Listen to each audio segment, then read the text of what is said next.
안녕하세요. 5대 은행의 가계대출 감소세가 멈추고 있다고 합니다. 집값이 꿈틀하자 반등 조짐이 있다고 하는데요. 이게 뭘까요? 뭐 4월 24일 금융권에 따르면 5대 은행의 지난 21일 기준 가계대출 잔액이 703조로 3월 말과 비교해서 2,547억 원 증가했다고 합니다. 특히 그중에서는 주택담보대출이 많았다고 하는데요. 주택담보대출은 같은 기간에 4,008억 원 증가한 506조 6,174억 원이라고 합니다. 뭐 이게 뭘까? 뭐 윤석열 당선인의 공약에 따른 그 부동산 대출 규제 완화 기대로 부동산 거래가 늘었기 때문이라는 분석이 있다고 합니다. 이는 사실상 몰락으로 가는 길이다라고 봐야 되는 거죠. 지금 절대로 무리하게 빚을 내서 부동산을 사는 건 고려하지 말아야 됩니다. 꽤나 어려워질 상황이다라는 거죠. 지금 현재 30대들의 어, 영끌한 30대들 중에 상당수가 몰락할 거라고 얘기합니다. 지금 대출한 사람들의 4명 중에 1명이 부도가 나고 몰락할 파산할 가구라고 얘기하죠. 앞으로 한 2, 3년 전부터 시작해서 150만 가구가 몰락하는데 그들이 서서히 터져 나올 거다라고 얘기하죠. 이게 앞으로 현실인 거죠. 이렇게 매우 힘들고 어려운 상황인데 빚을 낸다니요. 빚이라고 하는 게 절대로 쉬운 게 아니다라는 거죠. 과거의 고대시대 때도 노예를 삼을 때 어떻게 했습니까? 빚지게 만들었죠. 빚쟁이로 전락시키고 그 빚을 이용해서 그 사람의 자유를 박탈한 거죠. 그게 노예죠. 노비죠. 뭐 우리가 잘 알고 있는 도스토옙스키라고 하는 제아벌의 유명한 작가. 그런 노름꾼이었죠. 그가 계속 빚을 지고 빚쟁이로 살았어야 되는데 그래도 문학 작품을 집필할 그런 천재적인 재능이 있었기 때문에 그는 그렇게 살 수 있었던 거죠. 그래도 빚쟁이로 전락하지 않고 계속 그래도 살 수 있다라는 거죠. 웃기는 얘기가 그는 빚을 갚기 위해서 소설을 썼다라는 거죠. 작품 활동을 했다라는 거죠. 뉴턴이라고 하는 이도 마찬가지고. 우리가 모르는 무수히 많은 사람들이 빚 때문에 신음하고 힘들어하는 거죠. 제가 인제 최근에 기시유케의 검은 집이라고 하는 일본 소설을 읽고 있습니다. 그 소설을 보면 깜짝 놀라는 게 뭐냐면 사람이 궁지에 내몰리면 자신의 신체 일부를 잘라내기도 한다라는 거죠. 손가락을 절단하는 거죠. 엄지손가락을 절단하면 보상금을 받을 수 있는 게 금액이 크니까 엄지를 자르는 거죠.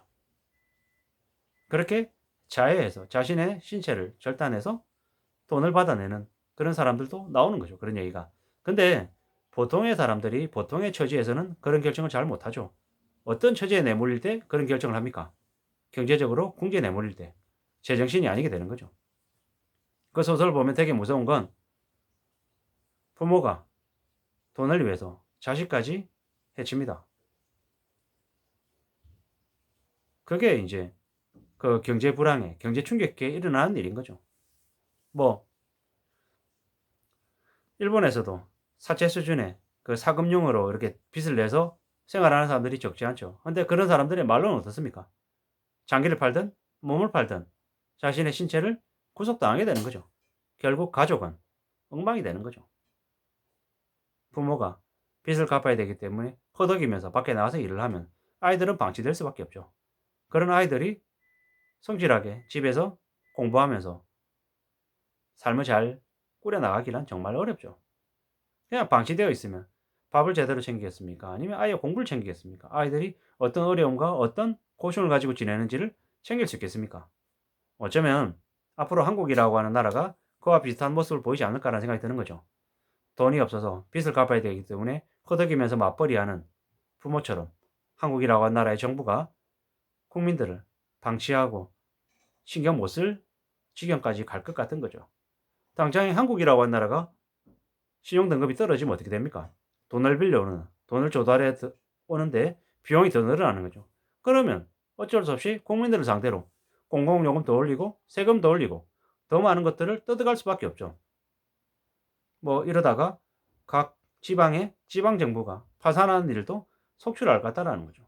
이런 나라 일본 같으면 그러한 일들을 이미 많이 겪었기 때문에 그에 대한 시행착오를 많이 겪었잖아요. 그걸 보면서 한국이 좀 대처해 나가고 대응해서 그런 것들을 반복하지 않아야 되는데 되려 지금의 상황을 보면 그러한 모습들을 똑같이 반복하는 것처럼 보여지죠.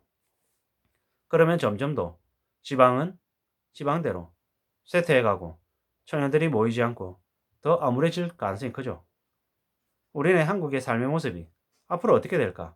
라고 이렇게 전망해보고 예측해보면 이웃 나라 일본과 비슷해지겠죠. 공공요금이 폭등하겠죠. 버스비든 지하철 요금도 올라갈 것이고 고속도로 톨게이트 비용도 올라갈 것이고 각종 세금들이 올라가겠죠.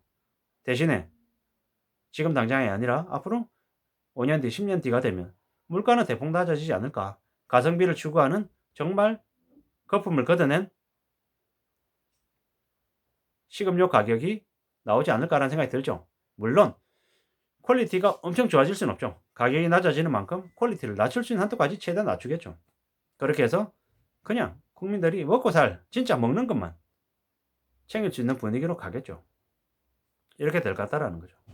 앞으로 이러한 상황들이 매우 심하기 때문에 절대로 연끌하거나 비투하지 말아야 될 것 같다는 거예요. 비투해가지고 정권사에서 대출해서 받는 돈에 이자가 9%가 넘는다고 하죠. 이게 현실이죠. 조금만 지나면 정권사에서 비투하겠다고 빌린 돈의 이자는 10%를 넘어갈 거라는 거죠. 주담대 대출도 상단이 내년만 되면, 아니 올해 연말만 되면 8%를 넘어갈 거다라고 얘기하고 있죠. 돈의 값이 높아지는 거죠. 이자가 너무 심각할 정도로 올라가는 거죠. 빚을 4억 내면 이자를 100만 원 내던 게 어느샌가 200만 원 내고 있죠. 조금 더 지나면 이자를 400 내야 되는 시기가 금방 올 거라는 거죠.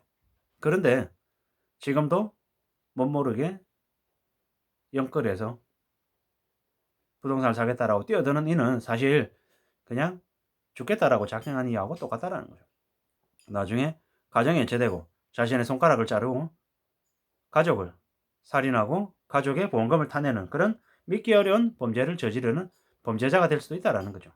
사실상 빚쟁이가 되고 삶의 수준이 아래로 지하로 추락하게 되면 사람의 염치나 명예나 신용이 다 무너지는 거죠. 그런 것들이 없어진다라고 봐야 되는 거죠.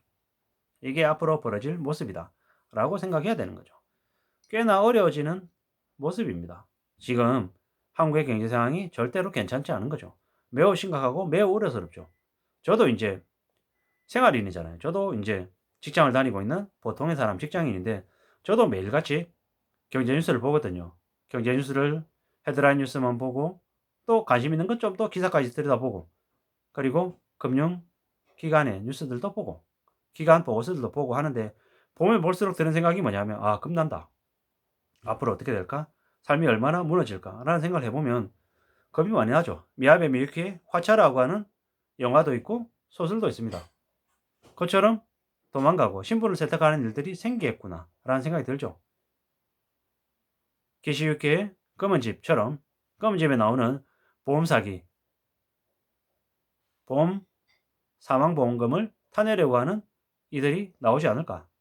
속출할 거다라는 생각도 들죠. 이래저래 경제적인 이유 때문인 거죠. 이별하기까지 7일이라고 하는 소설을 보면 한참 좋았던 시절 젊은 부부는 35년짜리 대출을 내죠. 그 대출을 낼 때는 처음엔 부담 적게, 나중에 서서히 부담이 높아지게 이렇게 설계해서 처음에는 기분 좋게 샀죠. 근데 나중에 지나고 보니까 그 집이 다 팔아도 빚을 감당 못할 정도로 빚이 불어나 있었던 거죠. 그리고 그 빚 때문에 일상생활이 초토화가 됐죠. 나중에는 처음에는 넓은 집에 사는 게 좋다라고 했는데 나중에는 집이 너무 넓어서 난방비가 많이 나와서 감당이 안 됐던 거죠. 관리비가 너무 폭증했던 거죠. 아이들은 출가하고 부부 둘이 사는 집이 너무 넓었던 거죠. 어쩌면 앞으로 경찰을 좀 더 선호하고 집도 넓은 집보다 좀 더 사이즈가 작은 집을 더 선호할지도 모르겠다라는 생각이 드는 거죠. 우리네 삶이 매우 심각할 정도로 뒤바뀌고 있다. 그게 지금 현재 상황이다. 그렇기 때문에 어떻게 살아야 된다? 최대한 절약하고 아끼면서 저축해야겠다라는 생각이 듭니다. 결국에는 우리가 단돈 10,000원, 20,000원도 소중하게 생각하면서 그 단돈 10,000원, 20,000원을 나의 비상자금으로 생각하고 언제든지 이 앞으로의 미래가 삶이 혹독해지고 어려워질 수 있다라는 생각으로 지내야 될 것 같습니다. 그런 태도, 그런 마음만이 우리의 삶을 그래도 지켜나가지 않겠냐, 지켜주지 않겠냐라는 생각이 드는 거죠. 어설프게 중산층인데 투자해서 투기해서 부자 되겠다라는 욕심 부렸다가는 가지고 있는 것들 다 뺏길 수 있다라는 생각을 가져야 된다라는 거죠. 함부로 빚내서 집 사지 말아야 된다라는 말씀을 드립니다. 이상입니다.